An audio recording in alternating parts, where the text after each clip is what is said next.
जय मसीह की। मसीह में मेरे प्यारे भाई और बहनों, मैं आपका भाई सूरज हमेशा की तरह एक बार फिर से आप सभी को सत्य की खोज में स्वागत करता हूं। तो चलिए हम शुरू करते हैं हमारे आज के बाइबल अध्ययन।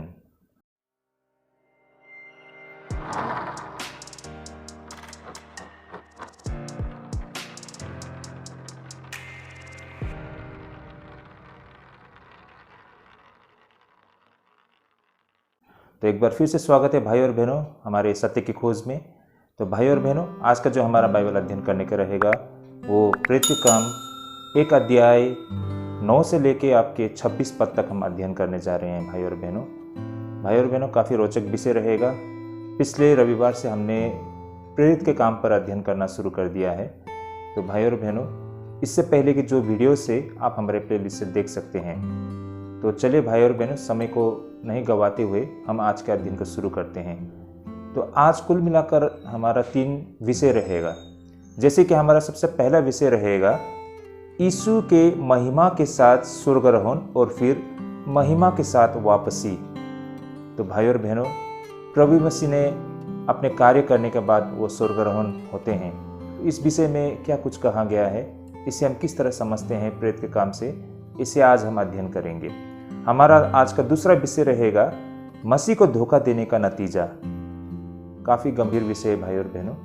यीशु मसीह को, परमेश्वर को धोखा देने का उसका क्या नतीजा होता है, इस पर हम आज चर्चा करेंगे। और आखिर में बहुत ही छोटा विषय, एक प्रेरित की योग्यता।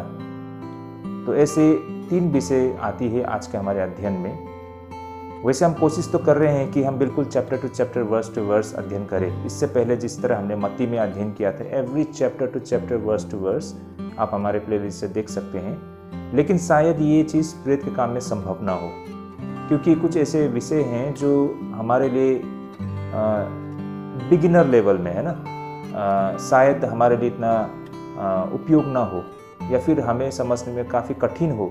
यही कारण हम उसे स्किप कर रहे हैं, क्योंकि जो हमारा बाइबल अध्ययन है ये आपको बिगिनर लेवल, या कह सकते हैं कि प्राइमरी लेवल में हम कह सकते हैं, लेकिन उससे ऊपर के अध्ययन या फिर इतनी गहराई में हम नहीं जा रहे हैं, वरना जो नए विश्वासी उन्हें इन बातों को समझना थोड़ा कठिन होता है। हम कोशिश करते हैं बिल्कुल व्यवहारिक, है ना, और बिल्कुल आसान लफ्ज़ों में, है ना, बिल्कुल सरल भाषा में आपके समक्ष इन अध्ययन को रखने के लिए कोशिश करें। तो चलिए भाई और बहनों, हम शुरू करते हैं हमारे आज के अध्ययन को। सबसे पहले हमारा आज का जो विषय रहेगा यीशु के महिमा के साथ स्वर्गारोहण और फिर महिमा के साथ वापसी। ये हमारा आज का पहला विषय रहेगा। वचन अध्ययन करने का रहेगा प्रेरित के काम 1 अध्याय 9 से लेकर 11 पद तक। आइए हम सबसे पहले वचन को पढ़ लेते हैं। तो यहाँ पर वचन इस प्रकार लिखा है, यह कहकर वो उनके देखते देखते ऊपर उठा लिए गए और बादल ने उसे उनकी आंखों से छिपा लिया। और उसके जाते समय जब वे आकाश की ओर ताक रहे थे, तो देखो, जो पुरुष श्वेत वस्त्र पहने हुए उनके पास आ खड़े हुए और कहने लगे, हे गलीली पुरुषों, तुम क्यों खड़े स्वर्ग की ओर देख रहे हो? यही यीशु जो तुम्हारे पास से स्वर्ग पर उठा लिया गया है, जिस रीति से तुमने उसे स्वर्ग को जाते देखा है, उसी रीति से वह फिर आएगा। आमीन। तो भाई और बहनों, हम यहाँ पर देख पाते हैं ना, प्रभु यीशु मसीह अपने शिष्यों को ना वो आखिरी आज्ञा, वो महान आज्ञा, वो सब देने के बाद, है ना, प्रभु यीशु मसीह अंत में जब वो स्वर्ग में उठा लिए जाते हैं, तो उस वक्त क्या होता है कि उसके शिष्य उस दृश्य को देख रहे होते हैं ना। तो बेशक वो नज़ारा बिल्कुल शानदार रहा होगा, है ना, क्योंकि हर किसी के मन में बहुत सारे ऐसे प्रश्न उठ रहे होंगे, है ना, जिज्ञासा हो रही होगी, आगे क्या होगा, ये प्रश्न होगा उनके सामने में, या फिर वो बहुत ही मोटिवेटेड होंगे उस समय, है ना। तो बहुत कुछ उनके बीच में चल रहा होगा, है ना। ये अद्भुत दृश्य था कि यीशु मसीह को उनके सामने से स्वर्ग में उठा लिया जाना, है ना। तो भाई और बहनों, ऐसे वक्त में शायद वे लोग वहाँ पर खड़े होकर ऊपर की ओर देख रहे होंगे ना, उस नज़ारा को देख रहे होंगे। तो क्या होता है कि उनके बीच में 2 पुरुष श्वेत वस्त्र पहने हुए उनके पास आ खड़े हुए, ऐसा कहा गया है। कहने का तात्पर्य, ये 2 पुरुष बेशक इसमें कोई संदेह नहीं है, वे स्वर्गदूत होंगे, है ना। उनके समक्ष वे उपस्थित हुए और उन्होंने उनसे कहा कि हे गलीली पुरुषों, तुम क्यों खड़े स्वर्ग की ओर देख रहे हो? यही यीशु तुम्हारे पास से स्वर्ग पर उठा लिया गया है। जिस रीति से तुमने उसे स्वर्ग को जाते देखा, उसी रीति से वह फिर आएगा। तो भाई और बहनों, यही कारण हमारा जो आज का विषय भी बनता है कि यीशु की महिमा के साथ स्वर्गारोहण और फिर महिमा के साथ वापसी। तो भाई और बहनों, आप सभी समझ गए होंगे हमारे आज के विषय काफ़ी रोचक विषय रहेगा, इस पर आज हम अध्ययन करेंगे। तो भाई और बहनों, अब हम अपने अध्ययन की ओर आगे बढ़ते हैं। भाई और बहनों, ये संक्षिप्त अध्ययन हमें नए नियम में दो सबसे कठिन अवधारणाओं के साथ हमें आमना सामना कराती है। ऐसा हम क्यों कहते हैं? ऐसा हम क्यों कहते हैं कि ये जो प्रभु यीशु मसीह का स्वर्गारोहण, ये नया नियम में हमें ऐसा क्यों लगता है कि ये सबसे कठिन अवधारणाओं के साथ हमें सामना कराती है? भाई और बहनों, जैसे कि पहला तो ये स्वर्गारोहण की विषय में हमें दो ऐसे बातें हमें जानने का अवसर मिलता है, और साथ ही भाई और बहनों, इस विषय पर लूका ने पहले ही भी अपने सुसमाचार में वर्णन किया है। मैं नहीं जानता हूँ दूसरे सुसमाचार में किस तरह इस विषय में वर्णन किया गया है, लेकिन इस विषय में लूका में भी वर्णन किया गया है। जैसे कि हमने पिछले अध्ययन में भी बताया था, जब हमने प्रेरित के काम के परिचय दिए थे, तो हमने उस वक्त आप सभी के सामने ये तथ्य रखा था कि प्रेरित के काम के जो लेखक वो भी लूका ही थे, है ना। जो लूका जिन्होंने लूका रचित सुसमाचार को लिखी थी, है ना, वो वैद्य, वो डॉक्टर, है ना, वही लूका ने प्रेरित के काम को भी लिखी थी। तो बेशक उनके जो कंटेंट होते हैं वो सिमिलर होते हैं, है ना, काफ़ी हद तक में। और हम सब जानते हैं कि प्रेरित काम एक कंटिन्यूएशन है लूका रचित सुसमाचार का, है ना। तो सुसमाचार और प्रेरित के काम में हमें एक लिंक, है ना, दिखाई देता है, क्योंकि इनके ऑथर एक ही है और ये कंटिन्यूएशन है। सुसमाचार के बाद आगे की जो पुस्तक प्रेरित के काम को लिखी गई थी, तो यही कारण इसमें सिमिलरिटी हमको कुछ दिखाई देती है। तो जो बातें यहाँ पर अभी कही गई है, इन बातों को लूका रचित सुसमाचार में भी वर्णन किया गया है। हम देख सकते हैं जैसे कि लूका रचित सुसमाचार 24 अध्याय 50, 51, 52, 53, जैसे कि यहाँ पर लिखा गया है। भाई और बहनों, मैं आप सभी के समक्ष इसे पढ़ना चाहूँगा। तब वह उन्हें वेतनिया तक बाहर ले गया और अपने हाथ उठाकर उन्हें आशीष दी, और उन्हें आशीष देते हुए वह उनसे अलग हो गया और स्वर्ग से उठा लिया गया, और वे उसको दंडवत करके बड़े आनंद से यरूशलेम को लौट गए और लगातार मंदिर में उपस्थित होकर परमेश्वर की स्तुति किया करते थे। ओके, आमीन। तो देखिए भाई और बहनों, यहाँ से हम ये बात स्पष्ट होती है कि इन बातों को लूका ने अपने सुसमाचार में भी वर्णन किया था। तो भाई और बहनों, यहाँ पर दो ऐसे कारणों से यीशु मसीह के स्वर्गारोहण होते हुए देखना अति आवश्यक था। ये एक बहुत ही बड़ा मुद्दा है भाई और बहनों, कि यहाँ पर प्रभु यीशु मसीह का स्वर्गारोहण होते हुए हमको दिखाई पड़ती है ना। और इसके पीछे के जो उद्देश्य, खास करके दो ऐसे मुख्य विषय हैं, है ना, या फिर दो ऐसे मुख्य कारण हो सकते हैं जिस पर आज हमें चर्चा करना है। जैसे कि पहला तो यीशु मसीह के पुनरुत्थान के बाद हम देख पाते हैं कि अंतिम क्षण होना बिल्कुल आवश्यक था। जब वह अपनी महिमा में वापस लौट जाते हैं तो ये बातें तब जाके पूरी होती है।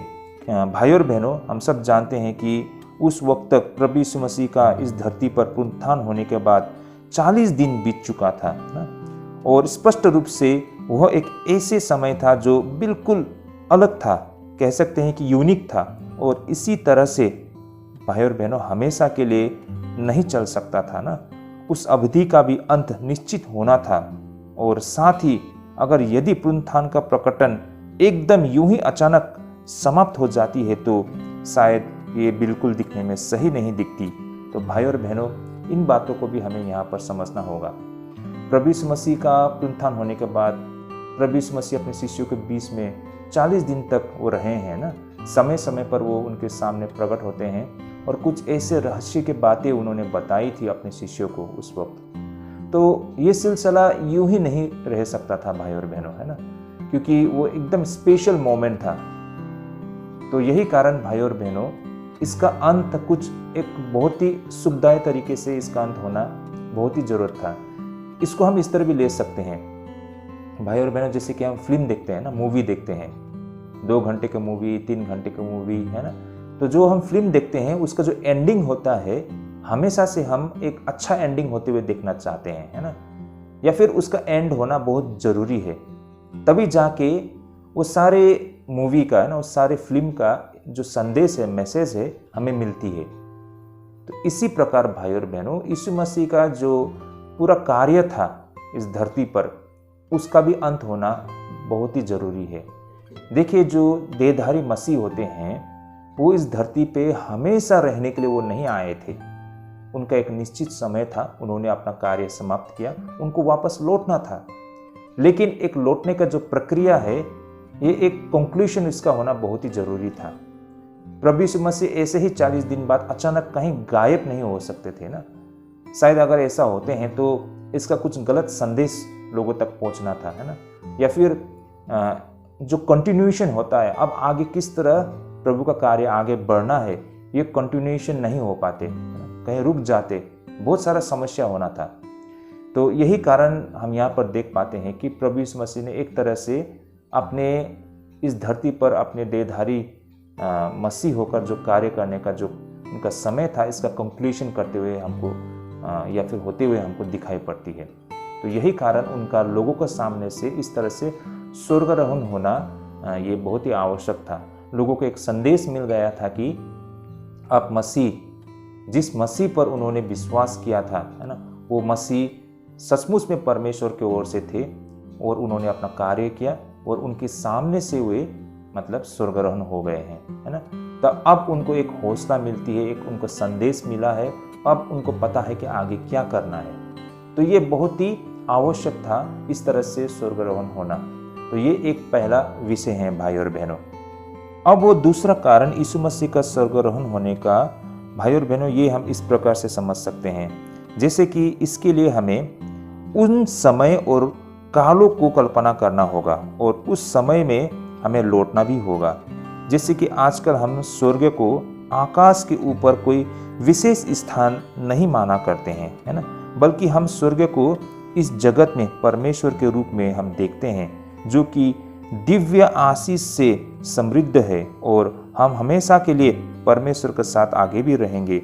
लेकिन उस जमाने में हर व्यक्ति, यहाँ तक कि ऐसा माना जाता है कि उस समय के सबसे बुद्धिमान व्यक्ति भी पृथ्वी को उनकी नज़रों में वो बिल्कुल चपटी या फिर बिल्कुल सपाट समझते थे ना, और स्वर्ग को आकाश के ऊपर एक विशेष स्थान के रूप में वे देखते थे। यही कारण प्रभु यीशु मसीह को अपने अनुयायियों को अचूक प्रमाण देने के लिए ना, उस उद्देश्य से उन्होंने अपनी महिमा में लौटते हुए उन्हें दिखाया था। यही कारण स्वर्गारोहण अति आवश्यक था भाई और बहनों। तो भाई और बहनों, इस टेक्निकल बातों को आप लोग समझ पा रहे होंगे। देखिए, उस वक्त तक लोगों की जो समझ थी इतनी विकसित नहीं हो पाई थी। जिस तरह आज जो साइंस डेवलप हो गया है, उस समय इस प्रोसेस में था वे लोग। इनफैक्ट आज भी साइंस प्रोग्रेस में ही है, क्योंकि हर चीज़ इतना मिस्ट्री है, इतना रहस्य से भरा हुआ है। लोगों की समझ इतनी सीमित है कि हम सचमुच में ये सही मायने में हम जो अनदेखी चीज़ों के विषय में हम नहीं जानते हैं, है ना। तो ऊपर से ये तो एक आत्मिक विषय है। तो यही कारण भाइयों और बहनों, ये बहुत ही जटिल और गंभीर विषय हैं। तो मैं इन बातों को इस तरह आप लोगों के सामने रखना चाहता हूँ कि उस वक्त के जो वैज्ञानिक थे, उस समय के जो बुद्धिमान लोग थे, है ना, उनके नज़रों में भी, उनके समझ में भी ये संसार बिल्कुल फ्लैट थे, है ना, बिल्कुल चपटा, बिल्कुल सपाट, ऐसा था उनका मानना था, है ना। लेकिन आज हम जानते हैं ना कि वास्तव में संसार ऐसा नहीं है। वास्तव में ये पृथ्वी बिल्कुल गोल आकार के है ना, गोल आकार के हैं और लोग हर तरफ रहते हैं, है ना। लेकिन उस जमाने में लोगों को लगता था कि ये जो दुनिया है, ये जो संसार पृथ्वी है, बिल्कुल सपाट है, बिल्कुल फ्लैट है ना। और यही कारण लोगों को लगता था कि स्वर्ग उनके ऊपर है, जैसे कि आकाश में, है ना, जो ऊपर हम वो देखते हैं तो उनको वो स्वर्ग बोलते हैं। यही कारण आज हम स्वर्ग कहने का मतलब सिर्फ हेवनली किंगडम को नहीं बोलते हैं, स्वर्ग राज्य को हम स्वर्ग नहीं बोलते हैं। स्वर्ग हम जैसे कि आकाश को भी ना ऊपर इस धरती से ऊपर, उसको भी हम स्वर्ग कहते हैं। तो यही कारण आमतौर पर उस समय के लोगों का समझ कुछ इसी प्रकार था कि दुनिया तो बिल्कुल फ्लैट है, सपाट है और इस धरती के ऊपर स्वर्ग है। लेकिन हकीकत ये है कि आज आप ऊपर चले जाए, कहीं भी आपको स्वर्ग नहीं मिलेगा, है ना। क्योंकि जिस तरह से लोग उस तरह समझते थे स्वर्ग के विषय में, वास्तव में ऐसा नहीं है ना। स्वर्ग तो हमारे बीच में ही है, हर जगह है स्वर्ग, है ना।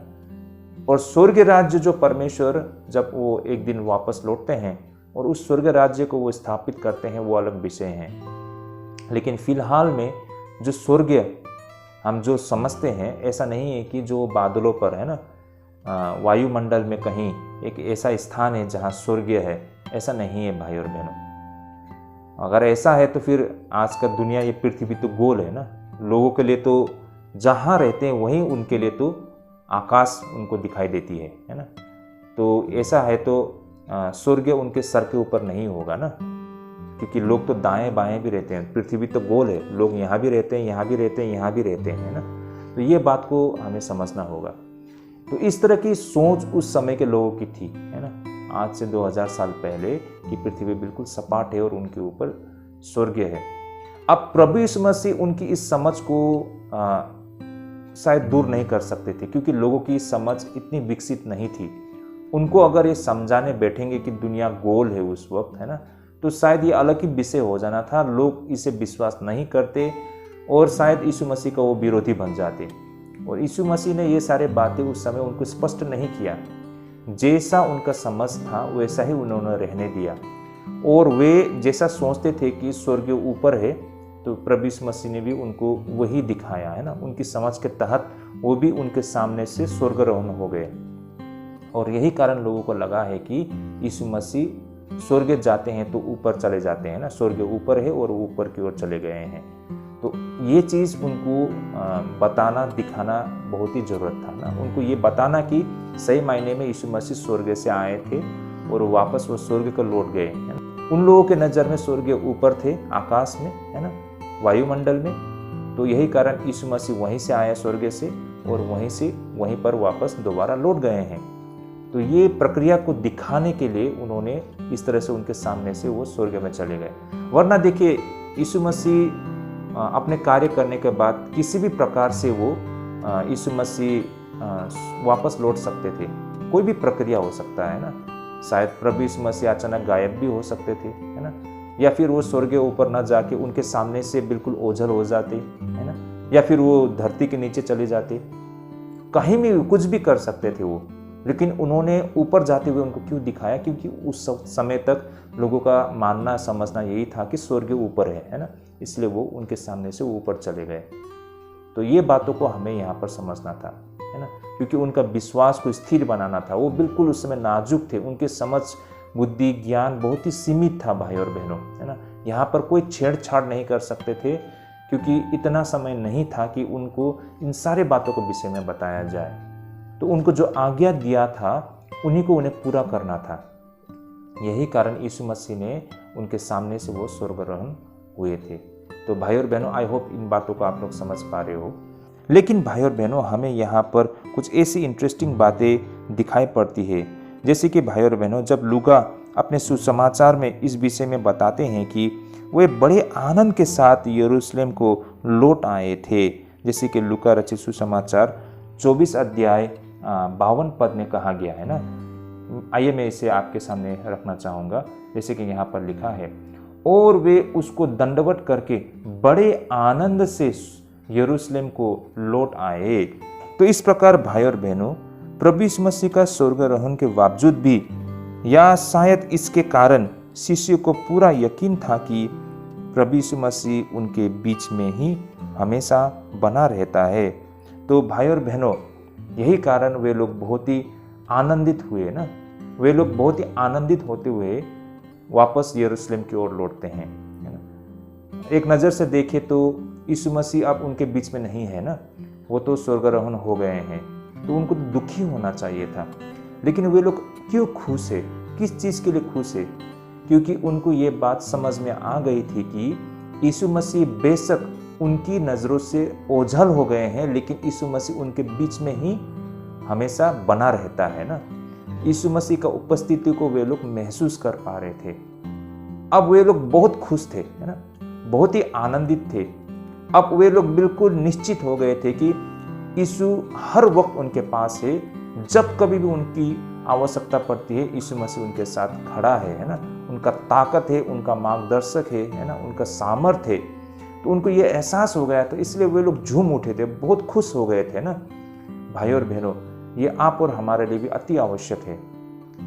भाई और बहनों, जब और जिस घड़ी हमको ये एहसास होता है कि यीशु मसीह हमारे बीच में हमेशा उपस्थित है ना, वो हर वक्त हमारे साथ है, जिस दिन इन बातों का हमें एहसास हो जाता है ना, हम भी उनकी तरह बेशक आनंदित हो पाएंगे, है ना।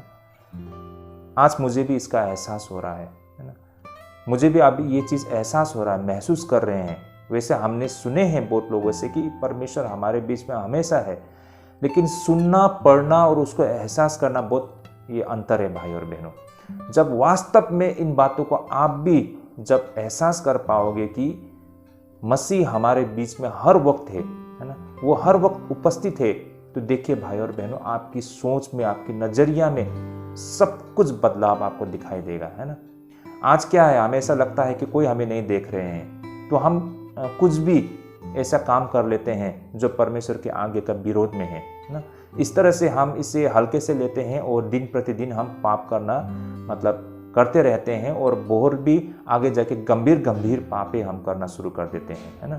लेकिन जिस दिन आपको ये एहसास होता है कि परमेश्वर आपके बिल्कुल समक्ष है, परमेश्वर आपको हर चीज़ को करते हुए देख पा रहे हैं, है ना, तो आप अलर्ट रहते हैं, आप बहुत होशियार रह जाते हैं, और आपको लुभाने वाली चीज़ों को आप इनकार कर सकते हैं। दुष्ट के चाल से आप अपने आप को इनकार कर सकते हैं, है ना। और आप प्रयास करते हैं कि आप बिल्कुल पवित्र जीवन जिए, है ना, और धार्मिकता के मार्ग में आप आगे बढ़े। तो ये तभी संभव हो पाता है जब आपको एहसास होता है कि मसीह हमारे समक्ष, है ना, हमारे बीच हमेशा उपस्थित है। तो भाई और बहनों, इस तरह से हमारी सोच और नजरिया में चेंज आता है, और वही चीज़ यहाँ पर यीशु मसीह के चेलों के बीच में भी हमें दिखाई पड़ती है। बेशक यीशु मसीह उनके बीच से स्वर्गारोहण हो गए हैं ना, ओझल हो गए हैं, किसी को दिखाई नहीं दे रहा है, लेकिन यीशु मसीह उनके बीच में ही उपस्थित है उस वक्त। ये चीज़ उनको एहसास हो चुका था, यही कारण वे लोग बहुत आनंदित थे भाई और बहनों, है ना। तो ये बातें हमको यहाँ पर लूका में दिखाई पड़ती है। तो इस प्रकार स्वर्गारोहण के बावजूद, है ना, ये शिष्य बहुत ही आनंदित थे। अब आगे यह पंक्ति हमें यीशु के दूसरे आगमन के साथ आमना सामना कराते हैं, जैसे कि हम 11 पद में यहाँ पर कहा गया है। आइए हम वचन के माध्यम से इन बातों को समझने का प्रयास करते हैं। जैसे कि यहाँ लिखा है कि गलील के पुरुषों, तुम क्यों खड़े होकर स्वर्ग की ओर देखते रहे हो? यही यीशु जो तुम्हारे पास से स्वर्ग पर उठा लिया गया है, जिस रीति से तुमने उसे स्वर्ग को जाते देखा है, उसी रीति से वह फिर आएगा। तो ये बातें हम 11 पद में देखते हैं। तो भाई और बहनों, प्रभु यीशु मसीह के दूसरे आगमन को लेकर हमें दो बातों को यहाँ विशेष करके हमेशा याद रखनी चाहिए, है ना। हमेशा इन बातों को स्मरण करना चाहिए। बेशक यहाँ पर वे स्वर्गदूत उन्हें बताते हैं कि जिस तरीके से यीशु मसीह यहाँ से सबके सामने से वो स्वर्गारोहण होते हुए हमने देखा है, उसी तरीके से एक दिन सबके सामने वो प्रकट होंगे, है ना। हाँ भाई और बहनों, इन बातों का हमें तहे दिल से विश्वास करना है, उस समय का हमें इंतजार करना है ना। ये हम हर एक विश्वासियों का कर्तव्य है। लेकिन भाई और बहनों, इस प्रक्रिया में कुछ बातें हमको हमेशा याद रखना है ना, और कुछ बातों का हमें हमेशा स्मरण करना है। जैसे कि सबसे पहले तो यह अनुमान लगाना कि ये कब और कैसे होगी। कहने का तात्पर्य है यीशु मसीह का आगमन कब और कहाँ होगी। इन बातों को अनुमान लगाना यह बेहद मूर्खता और बेकार की बातें हैं भाई और बहनों, क्योंकि यीशु मसीह ने स्वयं ये बातें कहा था कि उस दिन और उस समय को कोई नहीं जानता है कि कब मनुष्य का पुत्र आएगा। मरकुस 13:32 में अगर हम पढ़ते हैं तो ये बातों को हम बिल्कुल स्पष्ट रूप से समझ पाते हैं। आइए मैं इसे पढ़ना चाहूँगा। उस दिन या उस घड़ी के विषय में कोई नहीं जानता, न स्वर्ग के दूत और न पुत्र, परंतु केवल पिता। तो भाई और बहनों, इस वचन के तहत अगर हम जो चीज़ मिस्ट्री है, जो चीज़ रहस्य है, कुछ बातें परमेश्वर मानव जाति से छिपा कर रखते हैं, कुछ बातें रहस्य होता है भाई और बहनों, और रहस्य का मतलब यही है कि ये सारे बातें जब पूरा होता है तभी हमको समझ में आता है। यही कारण तो परमेश्वर ने कुछ बातें मनुष्य से छिपा के रखा है भाई और बहनों। जिस चीज़ को परमेश्वर ने छिपा के रखा है उस चीज़ को हम यहाँ से वहाँ से खुदेल के, है ना, जबरदस्ती उसके मायने बनाने के लिए कोशिश करते हैं, तो भाई और बहनों ये परमेश्वर का इस निंदा करने के बराबर है भाई और बहनों, है ना। आपने परमेश्वर का आज्ञा को तोड़ा है। स्वयं यीशु मसीह ने कहे हैं कि उस समय के विषय में, उस काल के विषय में कोई नहीं जानता सिवाय परमेश्वर के। तो फिर आप यहाँ वहाँ से कुछ भी ढूंढ के निकालते हैं और लोगों को सामने कहते हैं कि यीशु मसीह का आगमन हो चुका है, होने वाला है, कल होगा, परसों होगा, नरसों होगा बोल के आप दावा करते हैं। तो भाई और बहनों आप परमेश्वर का विरोधी है, आप एंटी क्राइस्ट है। आपने परमेश्वर का आज्ञा का तोड़ा है, आपने लोगों को भरमाने के लिए कोशिश किया है, जो कि शैतान का काम है भाई और बहनों। इन बातों को हमें समझना होगा। बेशक मैं भी कहता हूं कि प्रभु का आगमन का समय बहुत ही निकट है। सिर्फ मैं नहीं, प्रभु के यीशु मसीह के चेलों ने कई दफ़े कहे हैं, बड़े बड़े प्रचारक ना, परमेश्वर के सेवक भी बार बार कहते हैं कि आज हम अंत के समय में हैं, परमेश्वर का समय बहुत निकट है ना। मैं भी कहता हूं कि ये सारे बातें कि आज यीशु मसीह का आगमन का समय बहुत निकट है। हम ऐसा क्यों कहते हैं? क्योंकि परमेश्वर ने जो इंडिकेशन, है ना, जो दी थी वो सारी चीज़ें आज पूरा होते हुए हमको दिखाई पड़ती है ना। जो संकेत यीशु मसीह ने बताई थी वो सारी चीज़ें होते हुए हमको दिखाई पड़ते हैं। युद्ध हो रहा है ना, प्राकृतिक आपदा आ रहा है, मतलब जैसा जैसा उन्होंने बताया था ये सारी चीज़ें आज हमारे सामने होते हुए दिखाई पड़ती है। इससे हमको ऐसा संकेत मिल रहा है कि यीशु मसीह का आगमन बहुत ही निकट है। तो इन बातों को कहना और इन बातों को रखना कोई गलत नहीं है भाई और बहनों, लेकिन गलत ये है कि आप ये दावा करते हैं कि अगले वर्ष यीशु मसीह आएंगे, अगले महीने यीशु मसीह आएंगे। और हमने इतिहास में देखा है तो कई बार जेहोवा विटनेस बोलिए और ऐसे बहुत सारे संस्था है, संगठन है, मैं चर्च नहीं बोलूँगा, ऐसे संस्था है जो ये दावा करते हैं कि यीशु मसीह का आगमन कल होगा, परसों होगा, लेकिन ऐसा नहीं होता है और लोगों को भरमाते हैं। तो ये परमेश्वर का आज्ञा को उल्लंघन करना है। ऐसे लोग एंटी क्राइस्ट है भाई और बहनों। तो इन बातों को हमें हमेशा याद रखना होगा भाई और बहनों। आगे हमें यह भी समझना पड़ेगा कि ईसाइयत की आवश्यक शिक्षा यह है कि परमेश्वर के पास मनुष्य और इस संसार के लिए बेहतरीन एक योजना भी है। यही कारण है भाई और बहनों, हम यह मानने के लिए बिल्कुल बाध्य है कि कोई दिव्य दूर की घटना है जिससे पूरी सृष्टि भाई और बहनों चलती है, और जब वह पूर्णता का समय आएगी तो यीशु मसीह सबका न्यायाधीश और सभी का परमेश्वर ठहरेगा। तो ये बातों को हमें समझना होगा, हमें समय का इंतजार करना होगा। जब वो काल और समय पूरा होती है, परमेश्वर का योजना पूरा होता है, तो प्रभु अपने समय में हम सबके समक्ष प्रकट होते हैं भाई और बहनों। तो इसमें हमें यहाँ पर कोई भी मतलब है ना, होता है ना कि मतलब प्रश्न करने की कोई भी मतलब कारण नहीं बनता है। हम परमेश्वर को वैसे भी प्रश्न नहीं कर सकते हैं, है ना। परमेश्वर अपने समय में कार्य करते हैं, हमारी सोच हमारे मर्जी से परमेश्वर कार्य नहीं करते हैं। परमेश्वर का अपना योजना है मानव जाति को बचाने का, उस योजना के तहत परमेश्वर काम करते हैं भाई और बहनों। और आज जो कुछ भी दुनिया में हो रहा है ये सब परमेश्वर की योजना के तहत ही है। इनफैक्ट हमारे देश में भी आज जो सरकार है ना, और हमारे देश में कहीं भी बिल्कुल जिला स्तर से लेके, है ना, एकदम नेशनल लेवल या इंटरनेशनल लेवल में जो कुछ भी हो रहा है इसमें परमेश्वर का योजना ही है। आप सभी को याद होगा नबूकदनेस्सर, है ना, जिस तरह से इजराइलियों को बेबीलोन के हाथ में सौंप दिया था परमेश्वर ने, ताकि उनको मतलब सही मार्ग में लेके आए, है ना।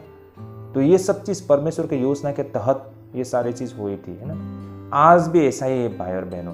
आज बहुत सारे देश में नबूकदनेस्सर वो खड़ा हो चुका है और उसे खड़ा होने का मौका परमेश्वर ने ही दिया है। अब ये लोग जब प्रभु के जन के ऊपर हमला करते हैं तभी सही मायने में पता चलता है कि वास्तव में परमेश्वर के जन लोग कौन है ना। रिफाइन करने का ये प्रक्रिया है ना, ये परखने का प्रक्रिया है। तो परमेश्वर इन लोगों को इस्तेमाल करते हैं भाई और बहनों। तो जो कुछ भी आज दुनिया में हो रहा है ये सारे परमेश्वर की योजना के तहत ही है। आज तो मैं देख पा रहा हूँ कि हर देश में एक डिक्टेटर, चाहे वो डेमोक्रेटिक कंट्री भी हो, है ना, तब भी वहाँ पर एक डिक्टेटर की तरह ही राजनेता हमको दिखाई दे रहा है, उसी प्रक्रिया में आगे बढ़ रहा है। ये सारी चीज परमेश्वर की योजना के तहत ही है भाई और बहनों। तो भाई और बहनों, ऐसे में आप और हमारा यही कर्तव्य बनता है कि आप और हमें प्रभु यीशु मसीह के दूसरे आगमन के अटकलें लगाना और अर्थहीन कौतूहल का विषय बिल्कुल नहीं बनता है ना, क्यूरियोसिटी, बल्कि यह तो आप और हमारे लिए उस दिन के लिए खुद को तैयार करने का आह्वान है जब वो आएगा। तो भाई और बहनों, बहुत लोग क्या होते हैं, क्यूरियस होते हैं, है ना। कुछ लोग आके जब उनके सामने ऐसे बातें रखते हैं कि बताते हैं कि रहस्य उजागर हो चुका है, या कुछ लोग दावा करते हैं यूट्यूब में, ऐसे बहुत सारे लोग हैं, वो बोलते हैं कि हम रहस्य को बताने जा रहे हैं, हम रहस्य को बताते हैं, और प्रकाशित वाक्य से वचन निकाल के वो एक्सप्लेन करते हैं कि ऐसा होगा, ऐसा होगा, ऐसा होगा। भाइयों, ये सब रहस्य है, ये छिपा हुआ बातें हैं, है ना। ये चीज जब पूरा होता है तभी हमको समझ में आता है, लेकिन आप पूरा होने से पहले ही इन सारे रहस्य को उजागर करने के आप दावा करते हो, तो सही मायने में ये लोग परमेश्वर की ओर से नहीं है भाई बहनों, ये भी हमको समझना चाहिए। और जब ऐसे लोग ऐसे बातें रखते हैं कि यीशु मसीह का आगमन कब और कहाँ किस दिन में होगा, तो लोग ना बहुत ही क्यूरियस होते हैं। भाई और बहनों, ये सब क्यूरियसिटी एक नज़र से स्वाभाविक भी है, लेकिन भाई और बहनों, ये अति होना सही नहीं है। ये हमें गलत मार्ग में लेके चली जाती है। और सही मायने में मैं देखता हूँ बहुत सारे लोग इन सारे चीज़ों को लेकर बहुत क्यूरियस होते हैं, वीडियो देखते हैं, इस पर अध्ययन करते हैं, बहुत कुछ जानना चाहते हैं, लेकिन वास्तव में ये लोग परमेश्वर के कार्य के विषय में, परमेश्वर की इच्छा के विषय में जानने के लिए इच्छुक नहीं है। जब इन डेप्थ ना, बिल्कुल गहराई से हम उसे जब शिक्षा देते तो उनको सुनने का दिल नहीं है। लेकिन ऐसे जो आकर्षित चीज़ें, ऐसे क्यूरियसिटी ना, ऐसे बातें, कौतूहल से भरा हुआ बातें जब उनके सामने हम रखते हैं तो उनको सुनने में अच्छा लगता है। तो कुछ लोग होते हैं कि ऐसे बेकार के चीज़ों में ही उनको इंटरेस्ट लगता है। तो ऐसी चीज़ में इंटरेस्ट दिखाना, इसका मतलब ये नहीं है कि आप परमेश्वर के प्रति अपनी भक्ति को दिखा रहे हो।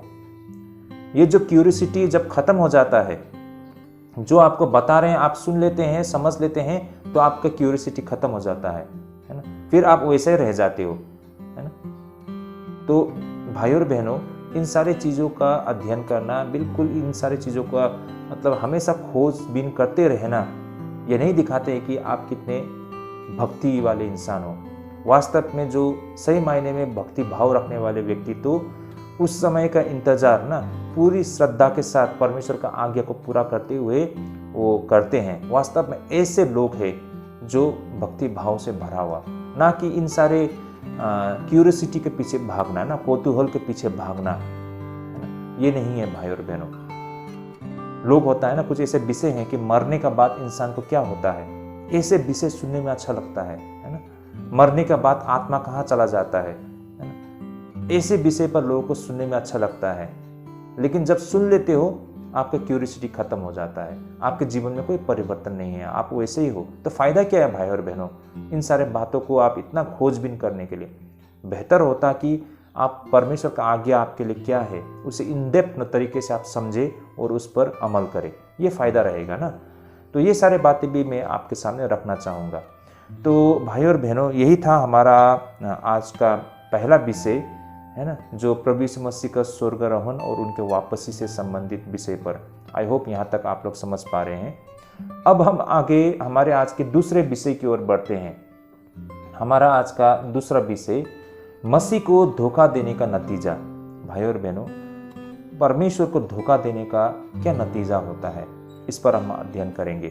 तो भाई और बहनों, सबसे पहले हम वचन को पढ़ लेते हैं। तो यहाँ पर वचन रहेगा प्रेरित के काम 1 अध्याय 12 से लेके 20 पद तक में। आइए हम इसे पढ़ना शुरू करते हैं। मैं इसे पढ़ना चाहूँगा, आप लोग अपने अपने बाइबल देख सकते हैं। जब वे जैतून नाम के पहाड़ से, जो यरूशलेम के निकट एक सब्बत के दिन की दूरी पर है, यरूशलेम को लौटे, और जब वहाँ पहुँचे तो उस अटारी पर गए जहाँ पतरस और यूहन्ना और याकूब और आंद्रेस और फिलिपुस और थोमा और बरतुलमै और मत्ती और हल्फाई के पुत्र याकूब और सिमोन जेलेतोस और याकूब का पुत्र यहूदा रहते थे। ये सब कई स्त्रियों और यीशु की माता मरियम और उसके भाइयों के साथ एकचित होकर प्रार्थना में लगे रहे। और उन्हीं दिनों में पतरस भाइयों के बीच में जो 120 व्यक्ति के लगभग इकट्ठे थे, खड़ा होकर कहने लगा, हे भाइयों, अवश्य था कि पवित्र शास्त्र का वो लेख पूरा हो जो पवित्र आत्मा ने दाऊद के मुंह से यहूदा के विषय में, जो यीशु के पकड़ने वालों का अगुआ था, पहले से कही थी। क्योंकि वो तो हम में गिना गया और इस सेवकाई में सहभागी हुआ। उसने अधर्म की कमाई से खेत मोल लिया और सिर के बल गिरा और उसका पेट फट गया और उसकी सब आंद्रियां निकल पड़ी। और इस बात को यरूशलेम के सब रहने वाले जान गए, यहाँ तक कि उस खेत का नाम उनकी भाषा में हकलदमा अर्थात लहू का खेत पड़ गया। क्योंकि भजन संहिता में लिखा है कि उसका घर उजड़ जाए और उसमें कोई ना बसे और उसका पद कोई दूसरे ले ले। ओके, आमेन। तो भाई और बहनों, ये रहा हमारा आज का दूसरा विषय, मसीह को धोखा देने का नतीजा। अब ये धोखा देने वाले जिसको आधार बनाया है वो कौन है, आप लोग समझ गए होंगे भाई और बहनों ना। वास्तव में और कोई नहीं, वो जुदा इस्करियोती के विषय पर हम अध्ययन कर रहे हैं। लेकिन भाई और बहनों, इस विषय पर हम आगे बढ़ने से पहले यहाँ पर हम कुछ ऐसे बातों पर हम आज अध्ययन कर सकते हैं। पहले तो जैसे कि प्रेरित के काम 1 अध्याय 12 पद में जैसा यहाँ पर कहा गया है ना, तब वे जैतून नाम के पहाड़ से जो यरूशलेम के निकट एक सब्बत के दिन की दूरी पर है, यरूशलेम को लौटे। तो यहाँ पर भाई और बहनों, यरूशलेम के निकट एक सब्बत के दिन की दूरी पर है, कहने का मतलब क्या है ना? एक सब्बत के दिन की दूरी, इसके क्या मायने हैं, इसे हम समझेंगे। साथ ही भाई और बहनों, इस अध्ययन में हम यहाँ पर देख पाते हैं कि कई स्त्रियों और यीशु की माता मरियम और उसके भाइयों के एक चित होकर प्रार्थना में लगे रहे, ऐसा कहा गया है। तो यहाँ पर यीशु मसीह के भाइयों के विषय में भी कहा गया है, उस विषय में भी हम टिप्पणी करना चाहेंगे। और साथ ही यहाँ पर भाई और बहनों 120 व्यक्तियों के लगभग इकट्ठे थे, ऐसा कहा गया है ना। तो ये 120 लोग कैसे लोग हैं, यहाँ इसे भी हम समझने का प्रयास करते हैं। और आखिर में हम देख पाते हैं यहाँ पर यहूदा के विषय में, है ना, उसे हम अंत तक बिल्कुल गहराई से अध्ययन करते हैं। तो ऐसा रहेगा हमारा कुल मिलाकर आज का अध्ययन इस विषय पर। तो भाई और बहनों, काफ़ी रोचक विषय हैं, अंत तक बने रहिएगा। तो भाई और बहनों, जैसे मैंने पहले भी कहा है ना, यहूदा इस्करियोती जिन्होंने यीशु मसीह को धोखा दिया था, तो उसके विषय पर हम चर्चा करने से पहले हम कुछ ऐसे दूसरे विषय पर या फिर हम टिप्पणी करना चाहेंगे आज के विषय से। जैसे कि सबसे पहले तो 12 पद में हमने कहा था ना, यहाँ पर हमने पढ़े भी थे कि यहाँ पर जो कहा गया है, तब वे जैतून नाम के पहाड़ से जो यरूशलेम के निकट एक सब्बत के दिन की दूरी पर है। तो यहाँ पर एक सब्बत के दिन की दूरी, इसके क्या मायने होते हैं, इसे हम समझने के प्रयास करते हैं। सबसे पहले तो जैसे कि यहूदियों के लिए सब्बत पूरी तरह से विश्राम के दिन होती है, जिस प्रकार आज हम विश्वासियों के लिए भी, है ना, रविवार के दिन हमारे लिए एक प्रकार से विश्राम के दिन है। नेपाल में शनिवार के दिन विश्राम दिन मनाया जाता है, क्योंकि रविवार उनका पूरा खुला होता है ना, वो first day of the week official day होता है। तो यही कारण नेपाल में सैटरडे के दिन पे, है ना, वे लोग विश्राम दिन आराधना करते हैं परमेश्वर का। और रेस्ट ऑफ द वर्ल्ड, है ना, जैसे कि हमारे भारत में भी हम रविवार के दिन पे, है ना, विश्राम के दिन को हम पालन किया करते हैं। लेकिन हमारे और यहूदियों में काफ़ी अंतर है भाई और बहनों। जितने कड़ाई से यहूदी लोग उस वक्त या फिर आज के दिन में भी वो करते हैं, उतना हम नहीं करते हैं। तो इससे हम कुछ बातों को और भी गहराई से समझ पाएंगे। जैसे कि यहाँ पर हम देख पाते हैं कि यहूदियों के लिए सब्बत पूरी तरह से विश्राम का दिन होती है और हर वो काम करना उनके लिए बिल्कुल मनाही थी। यही कारण मैं कह रहा था कि हम विश्वासियों के लिए और यहूदियों के लिए जो विश्राम दिन है, जिस तरह से हम पालन करते हैं, उसमें बहुत अंतर है। यहाँ पर यहूदियों के लिए हर वो काम करना विश्राम दिन में बिल्कुल मनाही थी। इतना कि कोई भी व्यक्ति को 2000 इंच से ज़्यादा, 2000 इंच याद रखिए, 2000 इंच से ज़्यादा सब्बत के दिन पर यात्रा करने पर उन्हें बिल्कुल मनाही थी। तो यही कारण भाई और बहनों, यहाँ पर ये जो 2000 इंच कहा गया है, इसका मतलब ये है कि आधी मील की दूरी ना, आधी मील की दूरी, आधी मील कहे तो पकड़ लीजिए शायद 600 मीटर ऐसा आसपास होती होगी, 600-700 मीटर होती होगी। तो यहाँ पर आधी मील की दूरी कहा गया है ना, जिससे ज्यादा वे सब्बत के दिन पर यात्रा या सफर नहीं कर सकते थे ना, या फिर चल फिर नहीं कर सकते थे। इसकी बिल्कुल उन्हें मनाही था और उनको उतनी ही दूरी तक ही मात्र उन्हें सफर करना होता है सब्बत के दिन को। और भाई और बहनों, इसी सब्बत के दिन की यात्रा को ही यहाँ पर कहा गया है ना कि सब्बत के दिन का यात्रा ना। तो आप लोग इन बातों को शायद समझ पा रहे होंगे, जैसे कि प्रेरित के काम 1 के 12 में कहा गया है ना, तब वे जैतून नाम के पहाड़ से जो यरूशलेम के निकट एक सब्बत के दिन की दूरी, तो एक सब्बत के दिन की दूरी का कहने का मतलब आधी मील, मतलब सब्बत के दिन में आधी मील तक ही वे लोग यात्रा कर सकते हैं। तो इसी आधी मील की यात्रा को ही सब्बत का दिन की दूरी कहा गया है। इनफैक्ट बाइबल के दूसरे वर्जन में तो यहाँ पर सीधे सीधे आधी मील की दूरी ऐसा कहा गया है, लेकिन हमारे यहाँ हिंदी में एक सब्बत के दिन की दूरी कहा गया है। तो कहने का मतलब आधी मील की दूरी उन्होंने सफ़र किया है, उनको सब्बत के दिन पर उतना ही यात्रा करने की मतलब अनुमति होती है और उतना ही उन्होंने किया है ना। तो यही बातों को यहाँ पर कहने का मतलब है। आई होप इन बातों को आप लोग आज क्लियर हो गया होगा। आगे हम उन दूसरी बातों को भी हम देखते हैं, जैसे कि प्रभु यीशु मसीह के भाइयों को अन्य शिष्यों के साथ संगति करते दिखाई पड़ना। जैसे कि भाइयों और बहनों, यहाँ पर 14 पद में कहा गया है।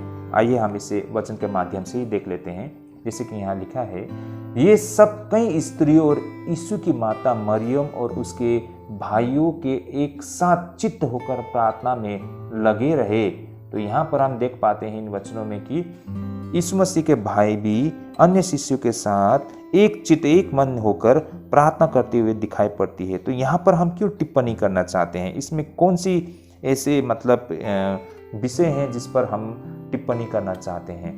भाई और बहनों, ये इसलिए है कि हम जानते हैं इससे पहले प्रभु यीशु मसीह के जीवन पूरे काल में उसके भाइयों ने या उनके कुटुंबियों ने प्रभु यीशु मसीह का विरोध किया था। जैसे कि हम मरकुस 3:21 में दर्ज किया गया है, यहाँ से हमको ये जानकारी मिलती है। आइए मैं इसे पढ़ना चाहूँगा। जब उसके कुटुंबियों ने यह सुना तो उसे पकड़ने के लिए निकले, क्योंकि कहते थे कि उसका चित्त ठिकाने नहीं है। तो यीशु मसीह को लेकर उनके कुटुंबियों, उनके रिश्तेदार, उनके भाई बहन का ऐसा सोचना था कि उसका अकल ठिकाने नहीं है। यीशु मसीह को लेकर उनका ऐसा सोच था। वे लोग यीशु मसीह को गंभीरता से नहीं लेते थे, है ना। वे विश्वास नहीं करते थे कि इसमें कोई दिव्य शक्ति है ना। तो वे लोग बिल्कुल हल्के से लेते थे और बहुत सारे धार्मिक संसार के लोग उनका विरोध किया करते थे। तो यही कारण उनको भी अच्छा नहीं लगता था ना, तो वे लोग भी यीशु मसीह का विरोध किया करते थे। तो ये सारी बातें थी। लेकिन अब उन्हीं भाइयों को और कुटुंबियों को प्रभु यीशु मसीह के शिष्यों के साथ एक मन एक दिल होके यहाँ पर प्रार्थना करते हुए हमको दिखाई पड़ती है। यही कारण इन बातों को हम यहाँ पर टिप्पणी करना चाहते हैं कि ये जो भाई यहाँ पर आज एक मन एक दिल होकर प्रार्थना कर रहे हैं, पहले वे यीशु मसीह के जीवन काल में जब यीशु मसीह कार्य कर रहे थे तो वे लोग यीशु मसीह का साथ नहीं देते थे ना, बिल्कुल उनका विरोध किया करते थे। लेकिन आज वे लोग अपने शिष्यों के साथ, यीशु मसीह के शिष्यों के साथ एक मन एक दिल एक चित्त होकर वो प्रार्थना करते हुए दिखाई पड़ती है। तो भाई और बहनों, ऐसा क्यों है? भाई और बहनों, ये स्पष्ट है कि प्रभु यीशु मसीह के मृत्यु ने उनकी आंखें खोल दी और उनकी दिलों को बिल्कुल छू लिया हो। जैसे कि बहुत सारे ऐसे लोग अन्य लोगों की तरह यीशु के मृत्यु ने उन्हें भी, यानी कि यीशु मसीह के कुटुंबियों को भी हिला कर रख दिया हो, है ना। और उन्हें एहसास हो गया, वे लोग जान गए कि वास्तव में यीशु मसीह था। यही कारण आज वे यीशु मसीह के चेले के साथ एक हो गए थे। आगे हम यहाँ पर इस पंक्ति में शिष्यों की संख्या लगभग 120 बताई गई है। इस पर भी हम कुछ टिप्पणी करना चाहते हैं। जैसे कि यहाँ पर 15 पद में भाई और बहनों, आइए इन वचनों को हम एक बार रखना चाहेंगे।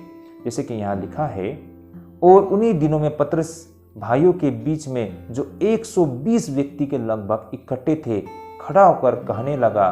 तो देखिए भाई और बहनों, यहाँ पर हम देख पाते हैं 120 व्यक्ति के लगभग इकट्ठे थे, ऐसा यहाँ पर कहा गया है ना। तो भाई और बहनों, यह नए नियम के सबसे उत्साहजनक बातों में से एक कहा जाता है। कारण भाई और बहनों, यहाँ पर प्रभु यीशु मसीह के लिए 120 लोग तैयार थे, लेकिन भाई और बहनों, इसमें बहुत कम संभावना है कि उनमें से कोई भी अपने जीवन में कभी भी फिलिस्तीन की सीमाओं के बाहर गए होंगे। कहने का तात्पर्य, वे लोग बिल्कुल साधारण लोग थे भाई और बहनों। जिस 120 लोगों को तैयार किया गया है भाई और बहनों, यहाँ पर ना जो 120 लोगों को जो चुना गया है प्रभु का सेवा करने के लिए, वे लोग बिल्कुल साधारण व्यक्ति है ना। उनके बैकग्राउंड से हमें पता चलता है। तो भाई और बहनों, यहाँ पर फिलिस्तीन यानी कि फिलिस्तीन में उस वक्त ऐसा माना जाता है कि लगभग 40 लाख यहूदी रहा करते थे। तो भाई और बहनों, इसका मतलब ये 120 शिष्यों का 30,000 में एक से कम ईसाई का होना है। मेरी बातों को आप लोग समझ पा रहे होंगे। फिलिस्तीन में उस वक्त 40 लाख यहूदी रहा करते थे, और इस 120 शिष्यों को 40 लाख के साथ अगर हम कैलकुलेट करके देखते हैं तो हमें समझ में आता है कि प्रति 30,000 यहूदी पर एक शिष्य मात्र मतलब उनके लिए तय किया गया था।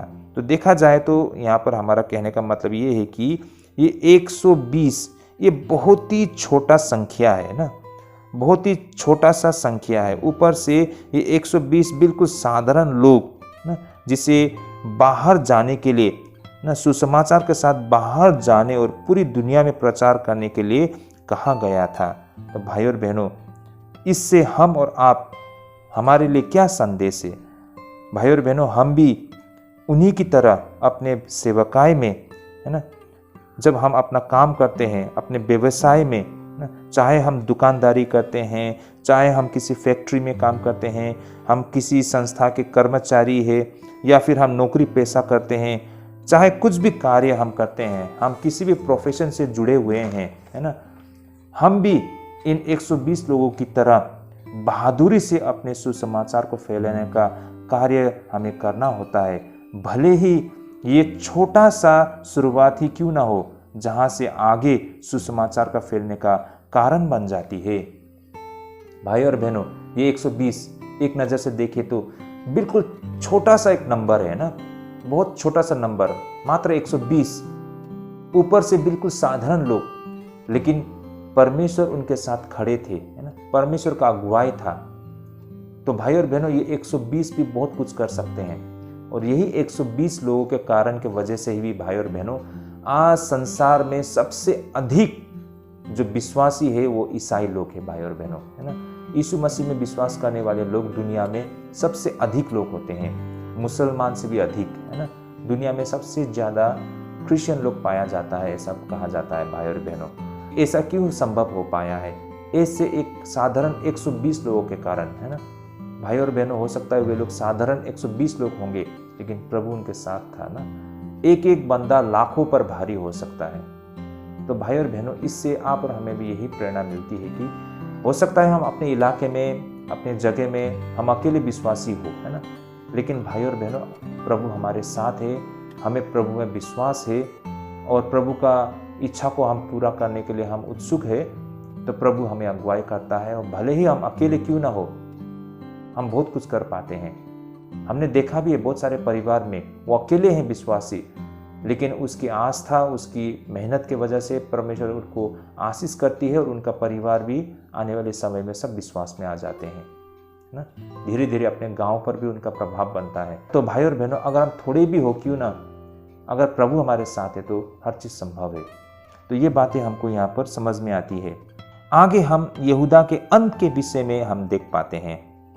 यहाँ पर यहूदा को मरने के तरीके के विषय में बिल्कुल अनिश्चित हमें दिखाई पड़ती है, लेकिन अगर हम मत्ती रचित सुसमाचार में देखते हैं तो यहाँ पर बिल्कुल स्पष्ट तरीके से यहाँ पर बताई गई है कि यहूदा ने आत्महत्या को किया था, जिसे हम 27 का 3 से लेकर 5 पद में हम देख पाते हैं। आइए भाई और बहनों, यहाँ पर इसे हम पढ़ना चाहेंगे। जैसे कि यहाँ पर लिखा है, जब उसके पकड़वाने वाले यहूदा ने देखा कि वह दोषी ठहराया गया है तो वह पछताया, और वे 30 चांदी के सिक्के महायाजकों और पुण्यों के पास फेर लाया और कहा, मैंने निर्दोष को घात के लिए पकड़वा कर पाप किया है। उन्होंने कहा, हमें क्या, तू ही जान। तब वह उन सिक्कों को मंदिर में फेंक कर चला गया और जाकर अपने आप को फांसी दी। तो यहाँ से हमें स्पष्ट मिलता है, बहुत कुछ जानने को मिलता भी है हमें यहाँ पर कि यहूदा इस्करियोती ने उसने वो पछताया है कि उसने जो गलती किया, जो गुनाह किया है, बहुत बड़ा गुनाह कर बैठा है उसने, है ना। और इस वजह से वो बहुत ही दुखी था और अंततः उसने आत्महत्या कर ली। तो ये बिल्कुल स्पष्ट है और हम में से हर कोई इस बात को ही सच मानते हैं, है ना। लेकिन यहाँ पर जो प्रेत के काम में कहा गया है ना, ये थोड़ा अजीब लगता है ना, सुनने में समझ में नहीं आती है। तो भाई और बहनों, इसका प्रॉपर एक्सप्लेनेशन नहीं है हमारे पास कि वास्तव में ऐसा क्यों लिखा गया है यहाँ पर, इसके क्या मायने हैं, तो हम नहीं जानते हैं। इस पर हम ज़्यादा गहराई से चर्चा नहीं करेंगे कि जिस विषय में हम नहीं जानते हैं। और ये एक बहुत ही कंट्रोवर्शियल बातें हैं कि किस तरह यहूदा का यहाँ पर ना मृत्यु हुई थी इस विषय को लेकर। लेकिन हम अगर मत्ती में देखते हैं तो साफ साफ कहा गया है कि उसने आत्महत्या की थी ना, उसने अपने आप को फांसी लगा लिया था। तो भाई और बहनों, इसे ही हम ऑथेंटिक मानते हैं। बाकी ये जो प्रेत के काम में कहा गया है ना, जो यहूदा का मरने का जो प्रक्रिया, ये शायद अब तक तो हमें समझ में नहीं आती है और इस पर हम आगे ज़्यादा गहराई से चर्चा नहीं करेंगे भाई और बहनों। लेकिन भाई और बहनों, यहाँ पर हमेशा से आश्चर्य का विषय यह बना रहता है कि आखिर यहूदा ने यीशु को धोखा क्यों दिया था। और इस पर भाई और बहनों विभिन्न सुझाव सामने रखी जाती है। इसमें से कुछ सुझाव को आज हम आपके सामने भी रखना चाहेंगे। जैसे कि कुछ लोग मानते हैं कि इस्करियोट का अर्थ केरियोस का आदमी होती है। भाई और बहनों, मैं फिर से कहता हूँ कि कुछ लोगों का मानना है कि जिसे हम जुदा इस्करियोट कहते हैं ना, तो इस्करियोट का मतलब है केरियोस का व्यक्ति। और भाई और बहनों, अगर यदि ऐसा है तो वास्तव में अगर जो जुदा इस्करियोती था वो केरियोट का व्यक्ति था, तो प्रेरित के समूह में यहूदा ही एकमात्र एक ऐसा गैर गलीलियन था। भाई और बहनों, हम सब जानते हैं यीशु मसीह के चेलों में से आमतौर पर सारे लोग गलील के लोग थे। तो उन 12 चेलों में से शायद अगर इन तथ्यों को माने तो यहूदा मात्र गैर गलीलियन थे, है ना। और इस तरह हो सकता है कि उसने अपने आप को सबसे अलग व्यक्ति महसूस किया हो और वह इतना चिढ़ गया हो कि उसने यह भयानक काम कर दिया, यानी कि यीशु मसीह को पकड़वाने का काम किया था। लेकिन भाई और बहनों, इस तर्क को थोड़ा मानने में कठिन लगता है, लेकिन ऐसा कुछ लोगों का मानना है। इस तथ्यों को भी लोग रखा करते हैं। आगे भाई और बहनों, यहाँ पर ऐसा भी तर्क दिया जाता है कि आमतौर पर लोगों का मानना है कि उसने ऐसा केवल पैसे के लालच में किया हो। कहने का तात्पर्य, यहूदा ने पैसे के लालच में ही यीशु मसीह को पकड़वाया हो। और अगर उसने लालच के लिए ही ऐसा कुछ किया हो तो भाई और बहनों, यह इतिहास का सबसे भयंकर सौदा था। ऐसा सौदा जिसने अपने ही गुरु, अपने ही परमेश्वर उसको बेच डाला था। भाई और बहनों, उसने अपने परमेश्वर को चांदी के 30 टुकड़ों में बेच दिया था। भाई और बहनों, इसलिए कहा जाता है कि दुनिया के सबसे ये भयानक सौदा होगा अगर ये बात सच है। और आमतौर पर लोगों का भी ज़्यादातर यही मानना है कि उसने पैसे का लालच में ही ये सब कुछ किया है। लेकिन भाई और बहनों, इसे भी हम नकार सकते हैं। कारण देखिए, हम देख पाते हैं कि यहूदा ने वापस जाके उस धार्मिक संसार के लोगों के सामने में उस चांदी के सिक्के को लौटा दिया था और वो बहुत पछताया है ना। तो इससे ये साबित भी होता है कि शायद वो पैसे के लालच में ही मात्र उसने ऐसा कुछ नहीं किया है। तो भाई और बहनों, ये एक बहुत कंट्रोवर्शियल है। या फिर भाई और बहनों, ऐसा भी माना जाता है कि यहूदा यीशु से इतना घृणा करने लग गया था और बेशक वो दूसरों से अपना काला दिल छिपा सकता था, लेकिन यीशु की आंखें वो सब कुछ और उसके अस्तित्व के अंतरम स्थानों में प्रवेश भी कर सकता था। यही कारण यहूदा अंत में उस व्यक्ति को नष्ट करने के लिए प्रेरित हुआ जो उसे सही मायने में जानता था। कहने का मतलब भाई और बहनों, यहाँ पर यहूदा के अंदर खोट था और उस सच्चाई को परमेश्वर देख सकता था। बेशक वो अपनी खोट को लोगों से छिपा सकता था, लेकिन यीशु मसीह उसके खोट को देख सकता था और ये बातों का यहूदा का एहसास था। इसलिए उसने यीशु मसीह का हत्या करने का प्रयास किया, है ना। ऐसा लोगों का मानना है। लेकिन भाई और बहनों, इसे भी हम कितना मतलब गंभीरता से ले सकते हैं मैं नहीं जानता हूँ, लेकिन कुछ लोगों का ऐसा तथ्य भी है। भाई और बहनों, एक और तर्क ये दिया जाता है कि इस्करियोट एक ग्रीक शब्द का एक रूप है जिसका अर्थ खंजर उठाने वाला होता है। ये खंजर उठाने वाले यानी कि हथियार उठाने वाले हिंसक राष्ट्रवादी का एक समूह होता है जो फिलिस्तीन को स्वतंत्र करने के लिए अभियान में थे और वे इसके लिए किसी की भी हत्या कर सकते थे जरूरत पड़ने पर। तो भाई और बहनों, मेरी बातों को आप लोग समझ पा रहे होंगे, है ना। यहाँ पर कहा जाता है कि इस्करियोट, जुदा इस्करियोट, इस्करियोट का जो ग्रीक शब्द होता है ना, इसका मायने जो होता है ये होता है कि हथियार उठाने वाले, विद्रोही, है ना। हम सब जानते हैं कि उस वक्त वे लोग रोमी शासन के अधीन में थे और रोमियों से उनका संघर्ष चल रहा था, वे लोग विद्रोह कर रहे थे। तो एक प्रकार से यहाँ पर यह तथ्य दिया गया है कि जुदा इस्करियोट, इस्करियोट उसका नाम इसलिए पड़ा क्योंकि वो भी एक विद्रोही गुट का था, है ना, जिन्होंने अपना हथियार उठा लिया था रोमियों के साथ लड़ने के लिए, अपने जाति, अपने देश के खातिर, है ना। तो यही कारण उसे इस्करियोट कहा जाता है। और ये विद्रोही, एक नज़र से हम इसे देख सकते हैं जैसे कि हमारे देश में भी एक समय में हम अंग्रेजों के साथ लड़ रहे थे, है ना, तो शहीद भगत सिंह, तो उसी प्रकार का ये व्यक्ति ना, हथियार उठाने वाले लोग, है ना, या सुभाष चंद्र बोस जो हथियार उठाने वाले लोग, तो उसी तरीके से हम जुदा इस्करियोट को भी ले सकते थे। ये लोग विद्रोही थे ना, वे लोग संघर्ष कर रहे थे स्वतंत्र के लिए।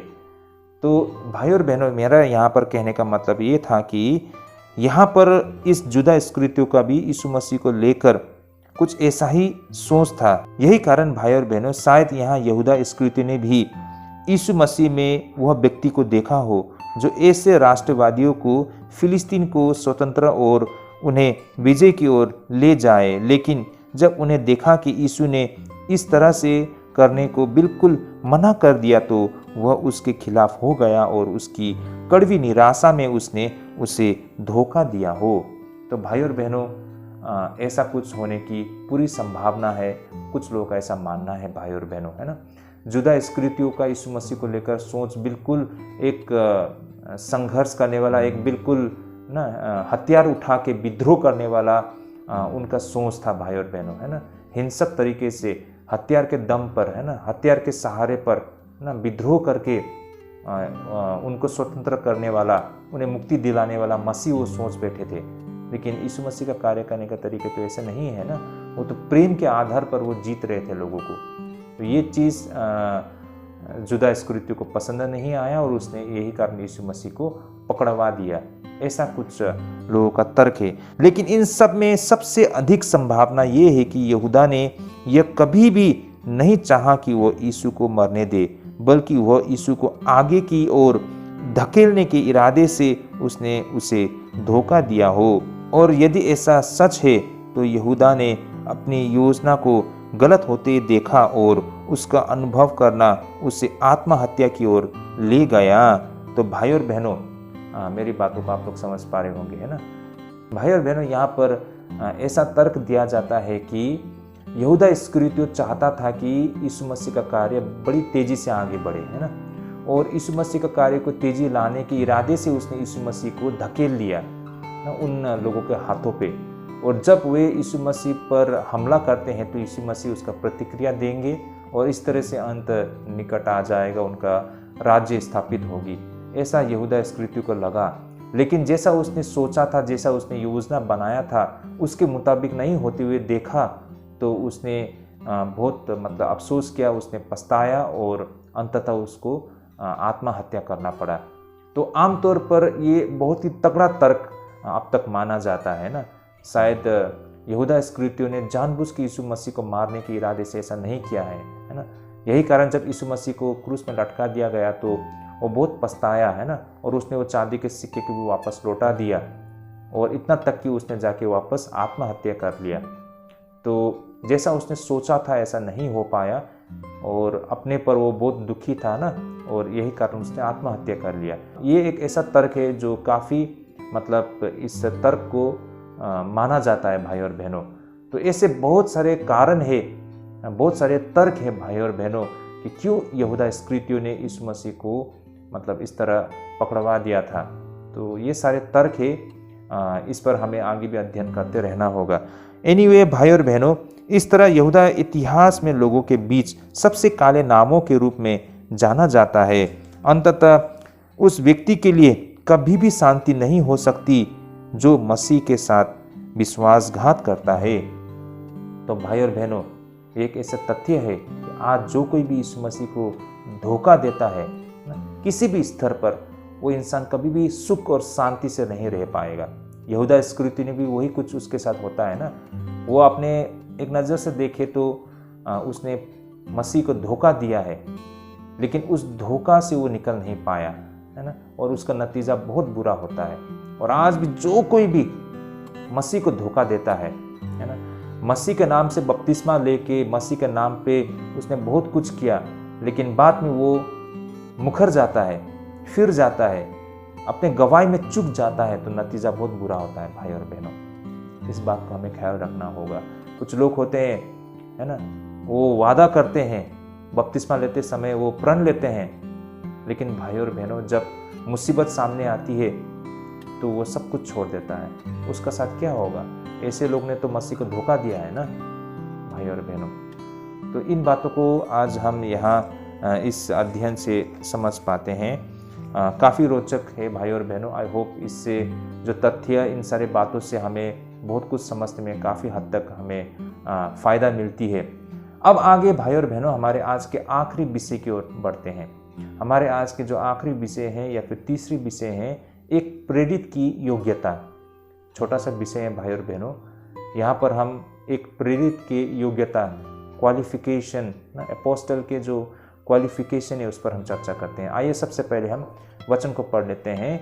वचन रहेगा प्रेरित का काम 1 अध्याय 21 से लेके 26 पद तक में। आइए मैं इसे पढ़ना शुरू करता हूँ। इसलिए जितने दिन तक प्रभु यीशु मसीह हमारे साथ आता जाता रहा, अर्थात यूहन्ना के बपतिस्मा से लेकर उसके हमारे पास उठाए जाने तक जो लोग बराबर हमारे साथ रहे, उचित है कि उनमें से एक व्यक्ति हमारे साथ उसके जी उठने का गवाह हो जाए। तब उन्होंने 2 को खड़ा किया, एक यूसुफ को जो बरसबा कहलाता है, जिसका उपनाम युस्तुस है, दूसरा मथिया को, और यह कहकर प्रार्थना की कि हे प्रभु, तू जो सबके मन जानता है, ये प्रकट कर कि इन 2 में से तूने किसको चुना है कि वह इस सेवकाई और प्रेरिताई का पद ले जिसे यहूदा छोड़कर अपने स्थान को गया। तब उन्होंने उनके बारे में चिट्ठियाँ डाली और चिट्ठी मथिया के नाम पर निकली, सो वह उन 11 प्रेरितों के साथ गिना गया। ओके, आमेन। वेरी इंटरेस्टिंग विषय भाई और बहनों। शायद आप सभी को जो निरंतर बाइबल अध्ययन करते हैं तो उनको इसकी जानकारी भी हो, लेकिन अगर हम निरंतर अध्ययन नहीं करते हैं तो शायद आज इन विषय को हम समझ पाएंगे। देखिए भाई और बहनों, यहाँ पर होता क्या है कि हम देख पाते हैं भाई और बहनों कि प्रभु यीशु मसीह के कुल मिलाकर 12 शिष्य थे। उन 12 में से यहूदा इस्करियोती एक था जिसने यीशु मसीह का धोखा दिया था, है ना, और अब वो नहीं रहे, तो अब 11 शिष्य ही रह गए, है ना, 11 प्रेरित ही रह गए हैं। लेकिन उन्हें उस खाली पड़े हुए स्थान को भरना था। तो उस खाली स्थान को जब भरा गया तो वो निकला है मथिया। तो वो 12 शिष्य जो यहूदा इस्करियोती का जिसने स्थान लिया था वो था मथिया। तो भाई और बहनों, ये मथिया को चुनने का प्रक्रिया, इसे भी लेके हम थोड़ा सा चर्चा करेंगे। तो ये था हमारा आज का तीसरा विषय भाई और बहनों, जिस पर अब हम आगे चर्चा करते हैं। तो भाई और बहनों, अब हम खाली पड़े हुए प्रेरित के लिए यहूदा का स्थान लेने के लिए किसी को चुनने की विधि को हम संक्षेप में समझने के प्रयास करते हैं। भाई और बहनों, यह हमें थोड़ा एक नज़र से अजीब लग सकता है कि जो शिष्यों को, जो प्रेरितों को चुनने का जो प्रक्रिया है, उसे चिट्ठी डाल के चुनने की प्रक्रिया है ना, जिसे लेकर हमें थोड़ा अजीब लग सकता है। लेकिन देखा जाए तो यहूदियों के लिए ऐसा करना बिल्कुल स्वाभाविक था, क्योंकि मंदिर के सभी कार्यालय और कर्तव्य को इस तरह ही व्यवस्थित किया जाती है जैसे वे उन उम्मीदवारों के नाम पत्थरों पर लिखे गए होते हैं और फिर पत्थरों को एक बर्तन में डाली जाती है और बर्तन को तब तक हिलाया जाती है जब तक कि एक पत्थर बाहर नहीं गिर जाए जिस पर उसकी नाम लिखी होती है। इस तरह जिसका नाम उस पत्थर पर लिखी होती है उसे ही कार्यालय के लिए चुनी जाती है। तो भाई और बहनों, ये बिल्कुल एक स्वाभाविक प्रक्रिया है ना किसी को चुनने के लिए। जैसे कि एक ऑप्शन नहीं, उनके पास 2-3 ऑप्शंस है। तो भाई और बहनों, हम इंसान के नज़रों में कितना भी सही हो लेकिन वो परफेक्ट नहीं हो सकता है। हमारी नज़रिया परफेक्ट नहीं हो सकते हैं। परमेश्वर ही तय करता है और परमेश्वर ही निर्णय ले सकता है। यही कारण उन्होंने एक प्रक्रिया निजात की, जैसे कि अगर उनके पास 2-3 ऑप्शन होता है तो फिर उनके नाम पर चिट्ठियाँ डाली जाती है ना, तो उसे हिलाकर एक बर्तन के अंदर डाल के हिलाते हैं और हिलाते हिलाते उसमें से जो पत्थर निकलता है और उस पत्थर में जिसका नाम लिखा होता है वही व्यक्ति को चुन लिया जाता है उस पद को ग्रहण करने के लिए और उस जिम्मेदारी को उठाने के लिए। और इसी प्रक्रिया में मत्तियास को भी चुना गया है भाई और बहनों। तो वो मानते हैं कि ये उनका जो चुनाव हुआ है ये परमेश्वर की ओर से है और उनका विश्वास के ऊपर में आधार करता है और ये सही मायने में सही भी है। इनफैक्ट आज भी चर्च में हम लोग इसी प्रक्रिया को अपनाते हैं। जैसे कि जब हम किसी प्राचीन को कलीसिया में चुनते हैं तो इसी प्रक्रिया को प्रयोग में लाते हैं भाई और बहनों। लेकिन इससे पहले हम परमेश्वर के हाथों में अर्पण करते हैं, प्रार्थना करते हैं, तो प्रभु इस चमत्कार को, इस कार्य को करते हैं जिसे हम मानते हैं कि इसमें प्रभु का अप्रूवल है। तो भाई और बहनों, ये व्यवहारिक तरीके हैं ना। तो इन सारी चीज़ों को क्या करते थे, इस प्रक्रिया से उनको चुना गया है। भाई और बहनों, जैसे कि सबसे पहले यह हमें बताती है कि ये जो प्रेरित का कार्य होता है यह पुनरुत्थान की गवाही को देना होता है। जैसे कि 22 पद में इस बात को कहा गया है। यहाँ पर हम चर्चा कर रहे हैं एक प्रेरित का क्वालिफिकेशन, उसका योग्यता। उसकी योग्यता क्या होती है? उसका योग्यता जैसे कि हम यहाँ 22 पद से देख सकते हैं ना, यहाँ पर क्या कहा गया है और पतरस क्या कहते हैं, उसने उचित है कि उनमें से एक व्यक्ति हमारे साथ उसके जी उठने का गवाह हो जाए। तो भाई और बहनों, आप लोग समझ पा रहे होंगे कि यहाँ पर गवाही देने के लिए एक प्रेरित की आवश्यकता पड़ता है ना, या फिर एक प्रेरित का एक योग्यता यही होता है कि वो गवाही दे। तो एक प्रेरित का क्वालिफिकेशन, उसे गवाही देना उन्हें आना चाहिए और उसके पास गवाही हो भाई और बहनों।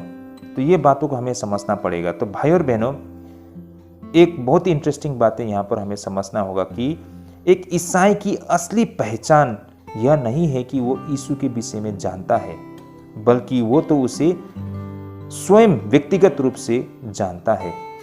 भाई और बहनों, मेरी बातों को आप लोग समझ पा रहे होंगे।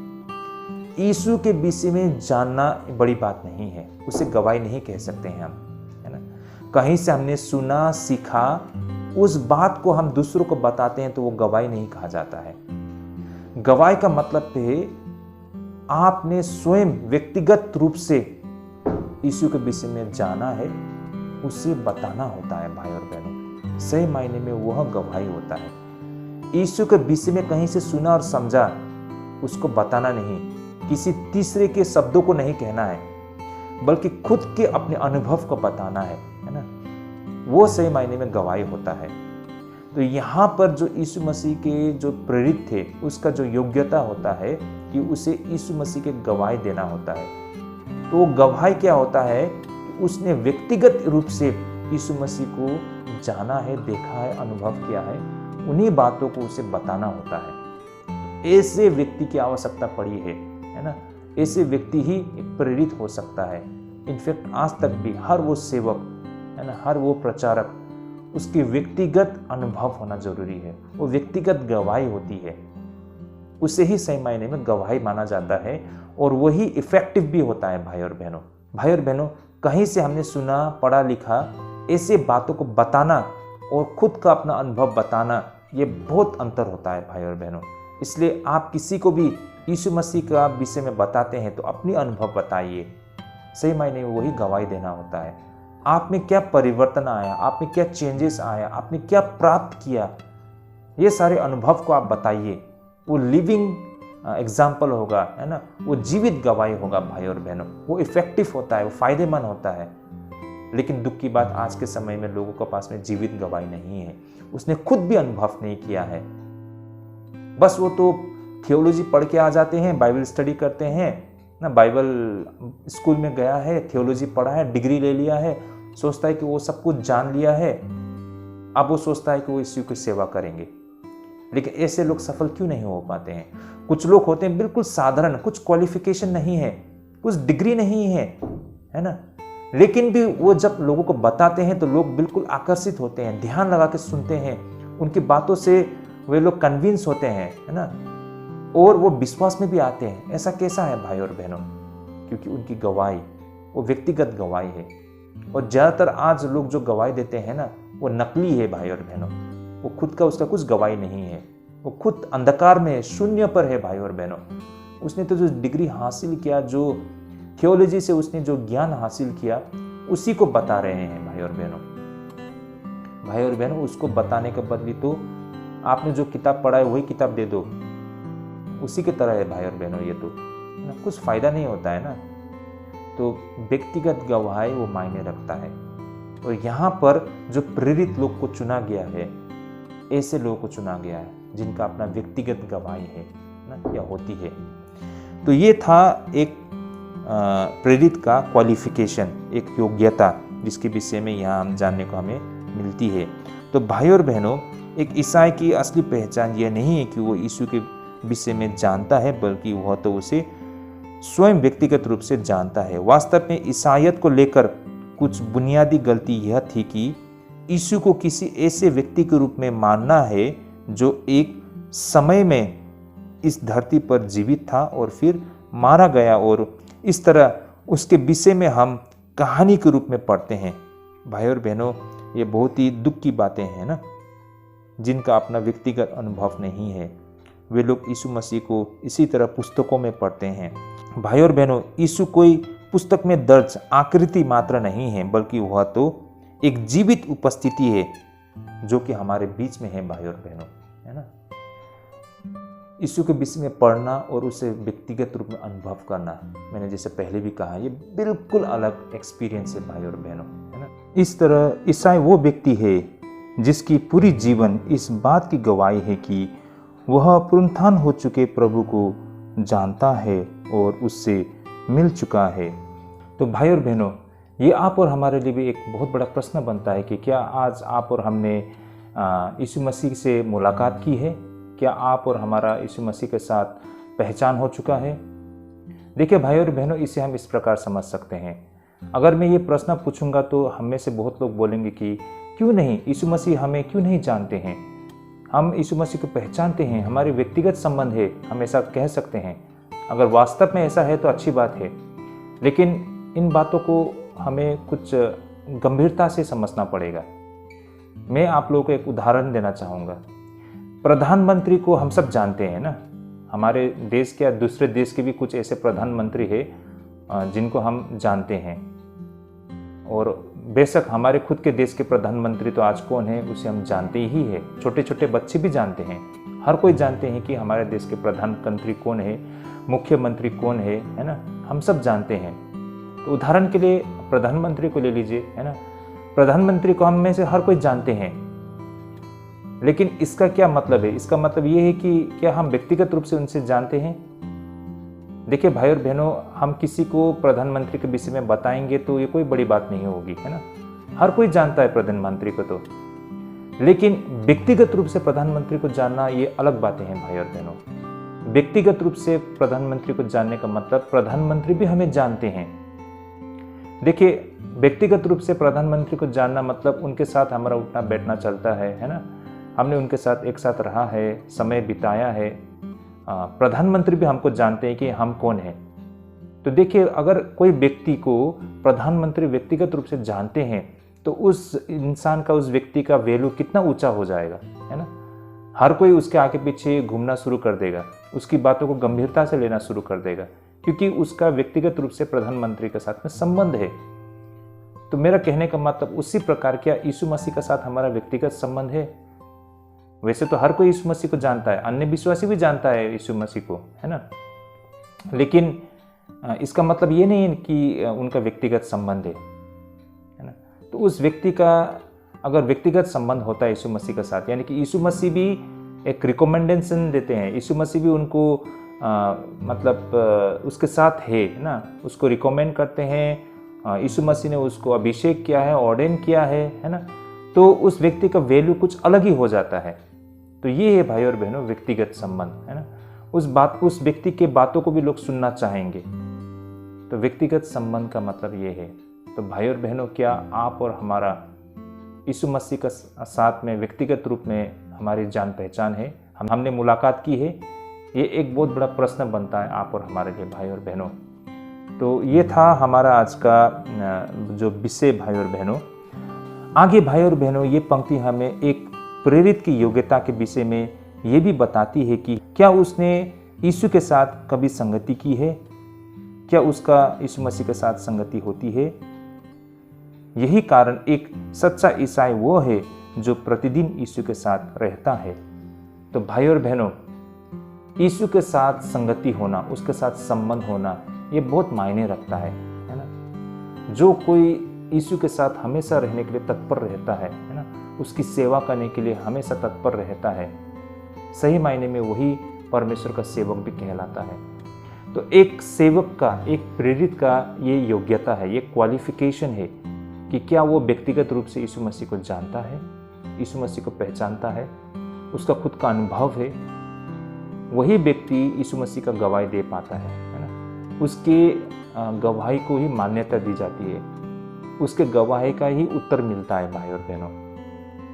ये बातें मैं आपके सामने रखना चाहूँगा। और साथ ही क्या हम उनके साथ हमेशा संगति करने के लिए तत्पर तैयार रहते हैं, ये भी एक बहुत बड़ा प्रश्न रहता है हम सबके लिए। तो भाई और बहनों, आज के अध्ययन से ये सारी बातें हमने समझा है भाई और बहनों। होपफुली ये हमारे आत्मिक जीवन के लिए ढेरों आशीष लेके आएगी। और आज के लिए हम यहीं पे स्थगित करते हैं। हम अगले अध्ययन में फिर से प्रेरित के काम को अध्ययन करेंगे। तो आज के लिए हम यहीं पे स्थगित करते हैं। जो कुछ हमने आज सुना और सीखा है, उसे हम इस पर अध्ययन करेंगे और भी अमल करेंगे, है ना, ताकि हम और भी आत्मिक रूप से आगे बढ़ सके। तो आज के लिए हम यहीं पे स्थगित करते हैं। अगले अध्ययन में जरूर जुड़िएगा। प्रभु आप सबको ढेरों आशीष करे, प्रभु आप सबको हमेशा अगुवाई करे। सभी को जय मसीह की।